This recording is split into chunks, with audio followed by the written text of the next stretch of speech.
সবাইকে প্রীতি ও শুভেচ্ছা জানিয়ে আজকের ভিডিওটি শুরু করছি।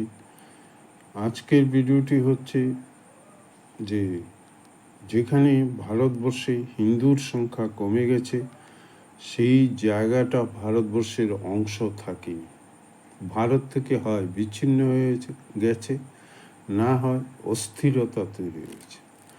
আফগানিস্তান, পাকিস্তান, বাংলাদেশ, এই তিনটি দেশে হিন্দুর সংখ্যা একদম নেই, প্রায় হিন্দু শূন্য হয়ে গেছে।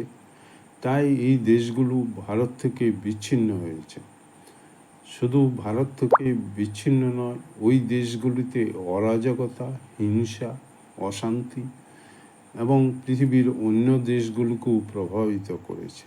ওই দেশগুলি জঙ্গি উৎপাদন করে থাকে এবং ওয়ার্ল্ড ট্রেড সেন্টার যে ভাঙা হয়েছিল, পাকিস্তান থেকেই তাদের উৎপত্তি হয়েছে।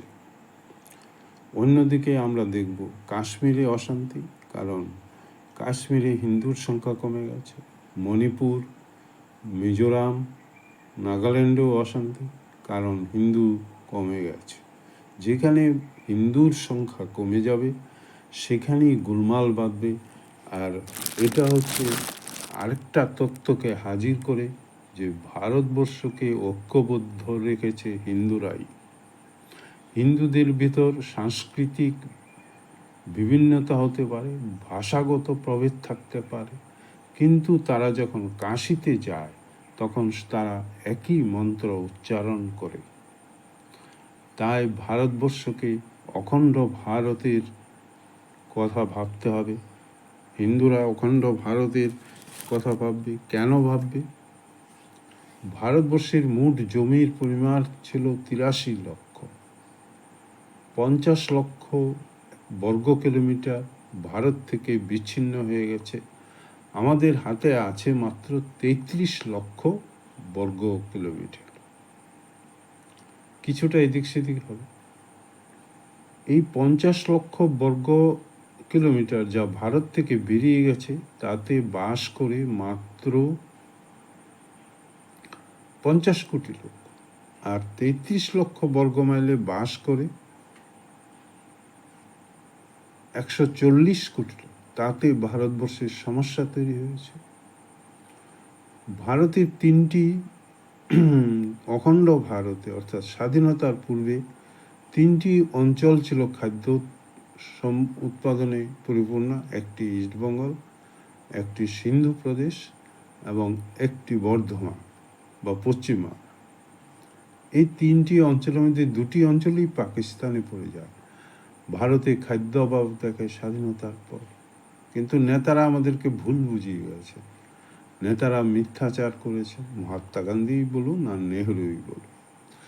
দেশ ভাগ হয়েছিল খিলাফত আন্দোলনের ফলে। রবীন্দ্রনাথ, শরৎচন্দ্র চট্টোপাধ্যায়, সাভারকার, তারা দেশ খিলাফত আন্দোলনের বিরোধিতা করে। এমনকি ডাক্তারজিকে নিয়ে সাভারকার তার মহাত্মা গান্ধীর সাথে দেখা করেন। তিনি বলেন খিলাফত আন্দোলন থেকে তিনি কোনো বিপদ দেখতে পাচ্ছেন না। কিন্তু বিপদ তো 1947 সালে এলো। তাহলে কি তার দূরদর্শিতা ছিল না?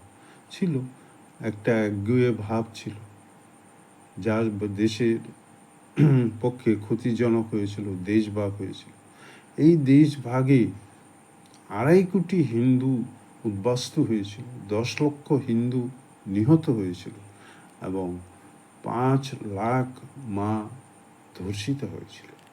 এটা এক ইংরেজ সাংবাদিক এই তথ্য দিয়েছেন, আমরা নই। তো অখণ্ড ভারতের স্বাধীন কথা আমাদেরকে ভাবতে হবে, কারণ আমাদের জমি কমে গেছে। জমি নেই যার, পুরা কপাল তার। জমি নেই যার, তার শক্তি নেই, সমাজে প্রভাব নেই।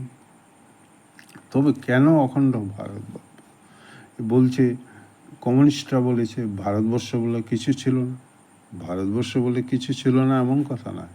যেমন আমাদের বিষ্ণু পুরাণে আছে উত্তরং সমুদ্রস্য হিমাদ্রৈশ্চৈব দক্ষিণাম বর্ষং তদ ভারতং নাম ভারতী ইত্র সন্ততি বিষ্ণু পুরাণে ভারতবর্ষের বর্ণনা করতে গিয়ে এই শ্লোকটি বলা হয়েছে। সমুদ্রের উত্তরে, হিমালয়ের দক্ষিণে বিশাল যে ভূমিখণ্ড, সেখানে ভারতের সন্ততিরা বাস করে। মহারাজ ভরতের নাম আমরা শুনেছি, আর এই দেশটার নামই ভারতবর্ষ। এই দেশের সন্তানরা হলো ভারতী বা ভারতীয়। তাই সাংস্কৃতিক এক অখণ্ড দেশের ধারণা সেই প্রাচীন কাল থেকেই ছিল।